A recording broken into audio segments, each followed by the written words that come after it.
Good evening. बहुत स्वागत है आप लोगों का जीएस के सेशन में जो हम लोगों ने शुरुआत की है इसकी, जिसमें हम लोग डेली कर क्या रहे हैं इसमें हम लोग जीएस के प्रीवियस ईयर क्वेश्चंस को प्रैक्टिस कर रहे हैं। मिक्सअप क्वेश्चंस हैं यहाँ पे जीएस के, जिसमें आपको history, geography, polity, economics, current, UP special सभी क्वेश्चन साइंस के भी मिलते हैं यहाँ पर। तो ये सभी एग्जाम्स के लिए बहुत ही महत्वपूर्ण सेशन है, क्योंकि प्रीवियस ईयर से बहुत सारे क्वेश्चन रिपीट किए जाते हैं। तो डेली आपको सेशन मेरा 8 PM पे मिलता है।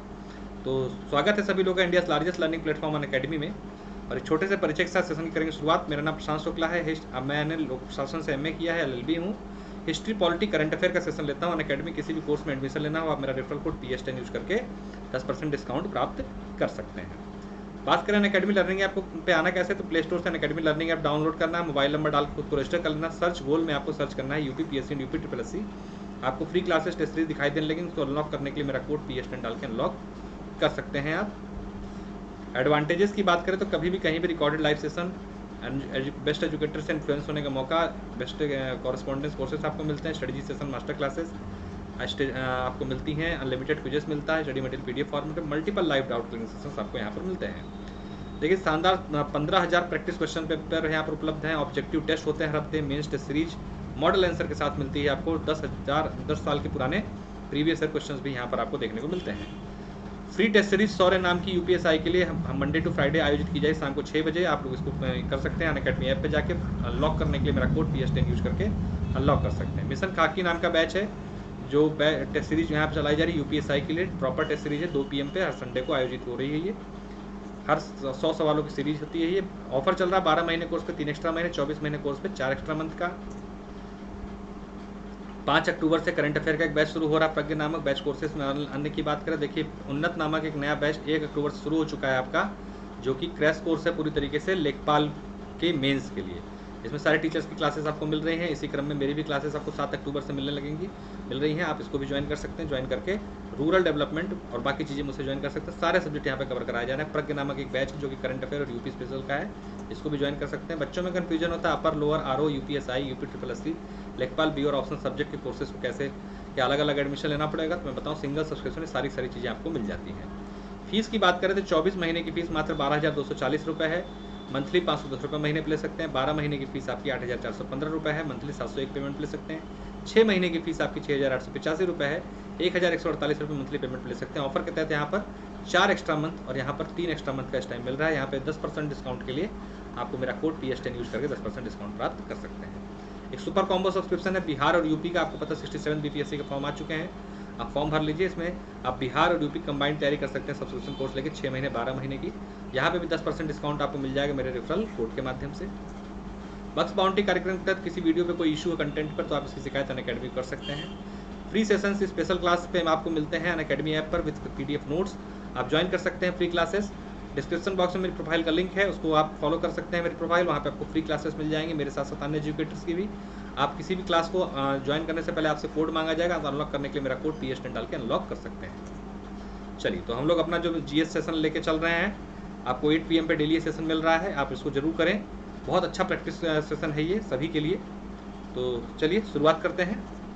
30 सवालों की सेटअप में लेकर आ रहा हूँ। 30 से 40 क्वेश्चन, कभी 30 कभी 40, लेकिन रहेंगे बहुत बढ़िया। देखिए सत्यमेव जयते शब्द कहाँ से लिया गया है? मनुस्मृति, भगवत गीता, ऋग्वेद, मुंडकोपनिषद। बहुत बार आया हुआ एग्जाम में सवाल। सत्यमेव जयते शब्द कहाँ से लिया गया है? सभी लोग रिस्पॉन्स करें जरूर से।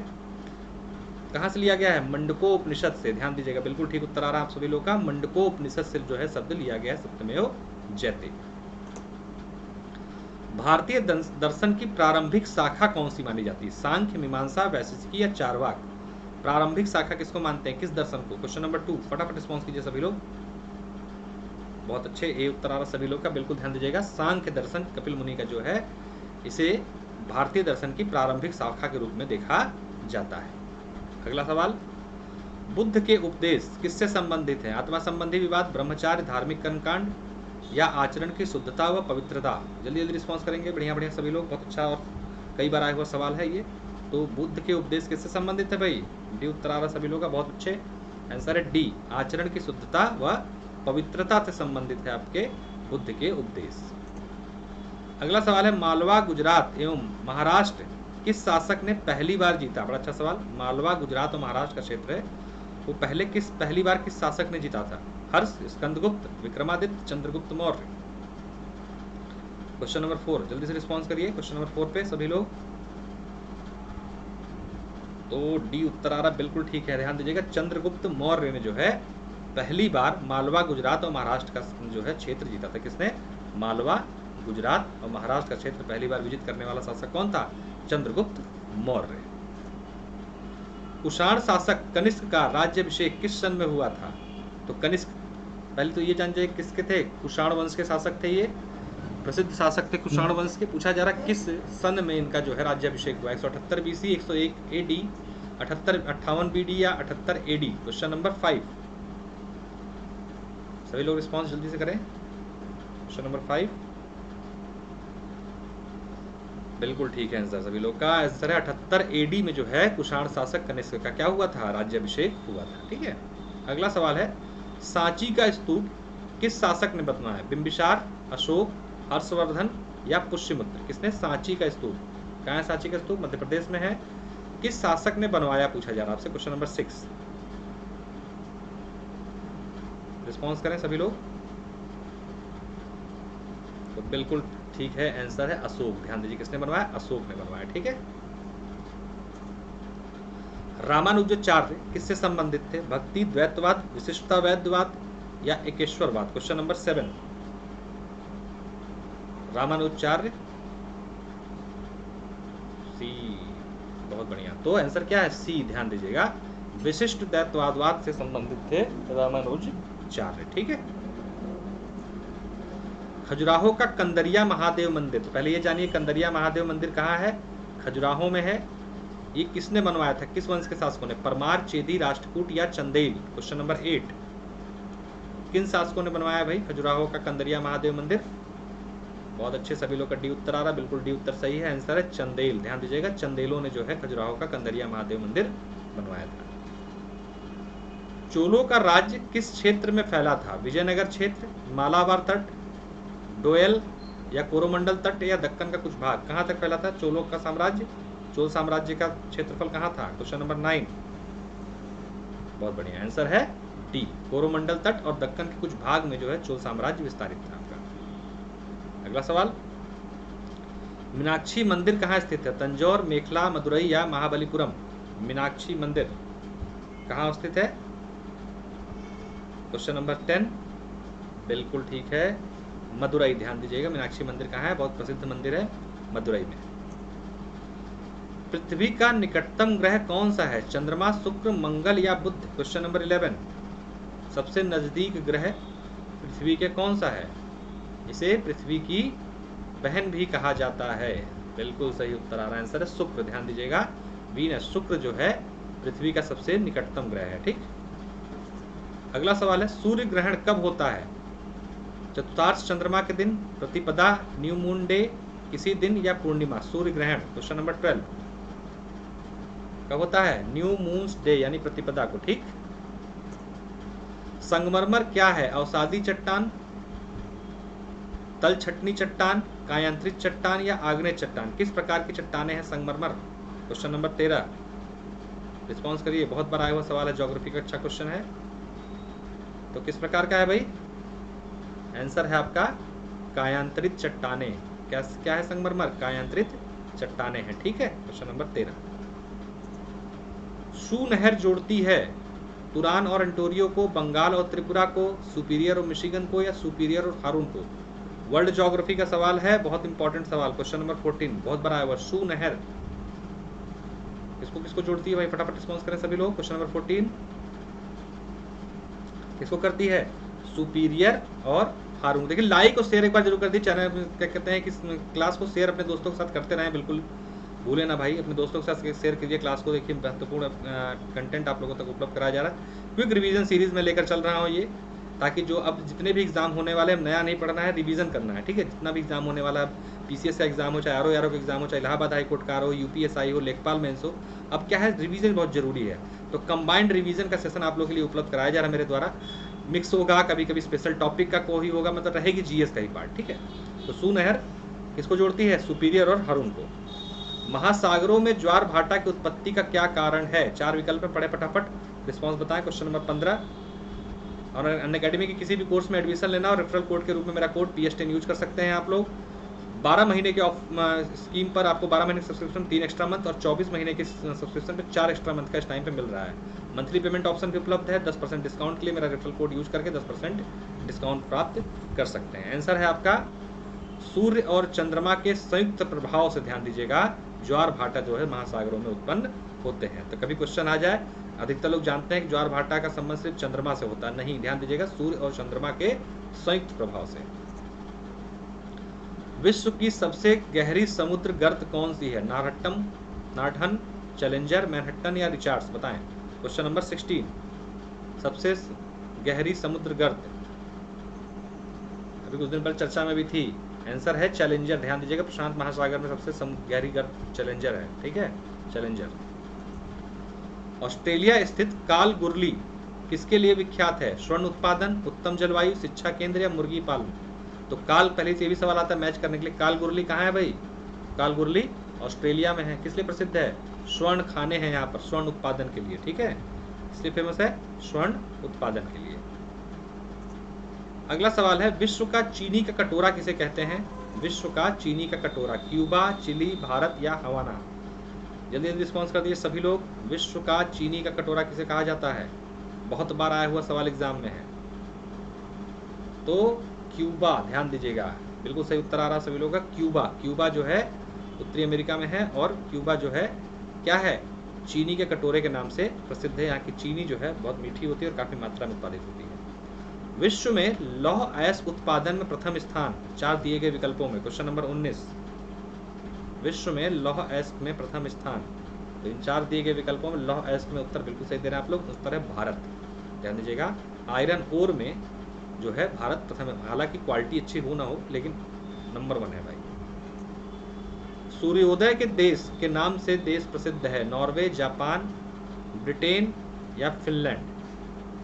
सूर्योदय के देश, सूर्योदय का देश किसे कहा जाता है? बहुत ही जीके, स्टैटिक जीके हो चुका है ये।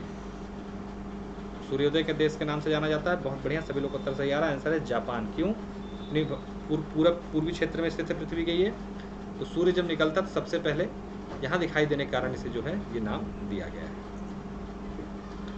गुजरात से पश्चिम गांव, सबसे पश्चिम गांव और अरुणाचल प्रदेश के सबसे पूर्वी छोर पर स्थित वालांग में जो है कितने घंटे का अंतराल होगा? 1 घंटा, 2 घंटा, 3 घंटा या आधा घंटा?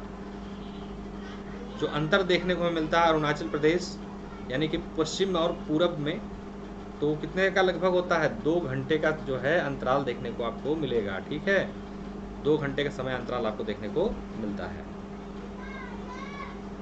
राजस्थान, इंदिरा नहर किससे निकलती है? रीवा, ब्यास, सतलज, चंबल? क्वेश्चन नंबर 22, राजस्थान, जिसे राजस्थान नहर या इंदिरा नहर भी कहते हैं, इसका उद्गम कहां से है? क्वेश्चन नंबर 22, बहुत बार आया हुआ एग्जाम में सवाल। तो कहां से उद्गम स्थल भाई? सतलज, बिल्कुल ठीक उत्तर आप लोग का, सतलज से। ध्यान दीजिए, कहां से? सतलज से। ठीक है। सरदार सरोवर बांध किस नदी पे बनाया जा रहा है या बन चुका है? अब तो उद्घाटन हो चुका है। बताइए, सरदार सरोवर बांध किस नदी पर है? नर्मदा, चंबल, सतलज या महानदी? क्वेश्चन नंबर 23, सरदार सरोवर बांध, क्वेश्चन नंबर 23 कहाँ, किस नदी पर है? नर्मदा नदी पर। ठीक है, गुजरात में, नर्मदा नदी पर गुजरात में सरदार सरोवर बांध। अगला क्वेश्चन है, किसी जहाज को सबसे कम समय में एक स्थान से दूसरे स्थान तक जाने के लिए निम्न में से किसे मार्ग बनाना चाहिए? समुद्री धारा, समुद्री हवा, देशांतर, अक्षांश? बहुत अच्छा सवाल है, ट्रिकी सवाल है, थोड़ा सा बताने की कोशिश करें। क्वेश्चन नंबर 24, सोच के उत्तर दीजिए सभी लोग। तो किसको बताएंगे भाई? बिल्कुल सही उत्तर आ रहा है, आंसर है देशांतर। ध्यान रखिए, आप लोगों ने ग्लोब देखा होगा, उसमें जो काल्पनिक रेखाएं आप लोग देखते हो, ये वाली एक तो होती है और एक ये होती है। ठीक है, तो ये जो खड़ी खड़ी रेखाएं होती हैं इसे अक्षांशी रेखा बोलते हैं, और ये जो बैठनी रेखाएं होती हैं इसे देशांतर बोलते हैं। अरे सॉरी, ये जो है लंबी लंबी रेखा इसे अक्षांशल बोलते हैं, और लंबी वाले को देशांतर बोलते हैं। एक देशांतर से दूसरे स्थान को अगर आप बनाते हैं तो बहुत ही कम समय में जो है नाव के माध्यम से जब आप जाते हैं, इसको मार्ग बनाते हैं अपना देशांतर को, तो क्या होता है, सबसे कम समय पे जो है आप पहुंचते हैं, ठीक है। मतलब क्योंकि हर देशांतर में समय का अंतर आ जाता है ना, टाइमिंग्स का, इस वजह से ऐसा होता है। मौलिक अधिकारों का संरक्षक है सर्वोच्च न्यायालय, संसद, राष्ट्रपति, प्रधानमंत्री। क्वेश्चन नंबर 25, बहुत ही आसान सवाल। देखिए, मौलिक अधिकारों का संरक्षक है सुप्रीम कोर्ट। किस आर्टिकल के माध्यम से? आर्टिकल 32 के माध्यम से। और इसके साथ साथ आपके मौलिक अधिकारों का संरक्षक कौन है? हाई कोर्ट भी है। वो किस आर्टिकल से करता है? आर्टिकल 226, 226, ठीक है। तो दोनों ही आपके क्या हैं? मौलिक अधिकारों के संरक्षक है। आर्टिकल 32 से सुप्रीम कोर्ट सिर्फ और सिर्फ मौलिक अधिकारों का संरक्षण करता है।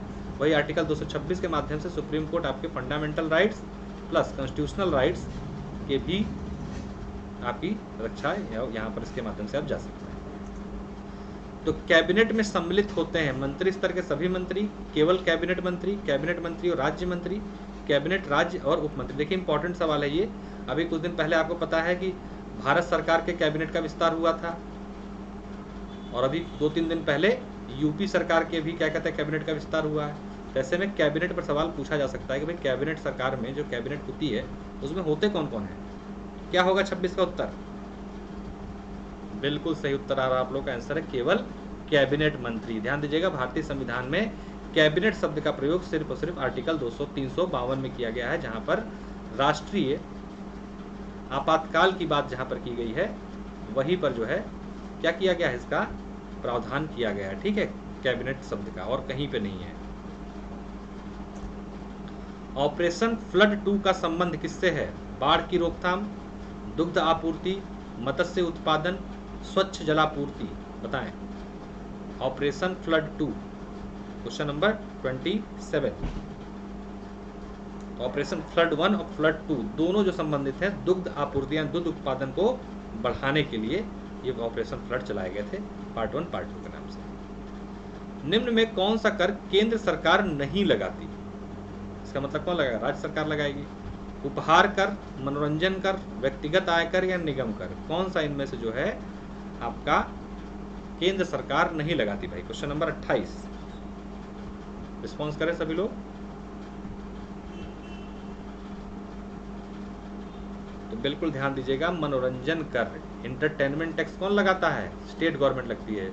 लोअर पीसीएस में इंटरटेनमेंट टैक्स इंस्पेक्टर का पद आता था, तो उसका काम यही था टैक्स को कलेक्ट करना। तो उपहार कर, व्यक्तिगत आयकर और निगम कर, ये सब कौन लगाता है? केंद्र सरकार। अस्त होते समय सूर्य लाल दिखाई देता है, क्यों? परावर्तन के कारण, प्रकीर्णन के कारण, अपवर्तन के कारण या विवर्तन के कारण। Question number 29। क्वेश्चन नंबर 29 बहुत बार आया हुआ। प्रकीर्णन के कारण, ध्यान दीजिएगा, जब सूर्य डूबता है तो लाल रंग का दिखाई देता है, उसका कारण क्या है? प्रकाश का प्रकीर्णन, ठीक है, प्रकाश के प्रकीर्णन के कारण जो है ऐसा होता है। तो जल का वाष्प में परिवर्तन किस प्रकार का है? प्राकृतिक है, भौतिक है, रासायनिक है या जैविक है? तो जल जो है अगर उसको गर्म करते हैं आप, या जब सूर्य की रोशनी पड़ती है तो भाप में बदल जाता है, वो किस प्रकार का परिवर्तन है? Question number 30। किस प्रकार का है? भौतिक परिवर्तन, उसकी भौतिक अवस्था में परिवर्तन हो जा रहा है। जल का ठोस में यानी बर्फ में बदल जाना, या भाप में बदल जाना, या जल का पानी में बदल जाना, मतलब बर्फ का जल में बदल जाना, ये सब क्या है? भौतिक परिवर्तन है ना। चलिए, तो ये श्रृंखला आप लोगों तक लगातार चलती रहेगी। डेली 8 PM पे आप लोगों को मिल रही है श्रृंखला, ये आप लोग इसको ज्वाइन कर सकते हैं। और साथ में अकेडमी किसी भी कोर्स में एडमिशन लेना, रेफरल कोड के रूप में मेरा कोड PS10 यूज कर 10% डिस्काउंट प्राप्त कर सकते हैं। टेलीग्राम का चैनल का लिंक है, इसको ज्वाइन कीजिए। यहाँ PDF नोट्स वगैरह सारी चीज़ें आप लोगों को मिल जाएंगी। नाम से सर्च कर सकते हैं, लेट्स क्रैक यूपी एग्जाम।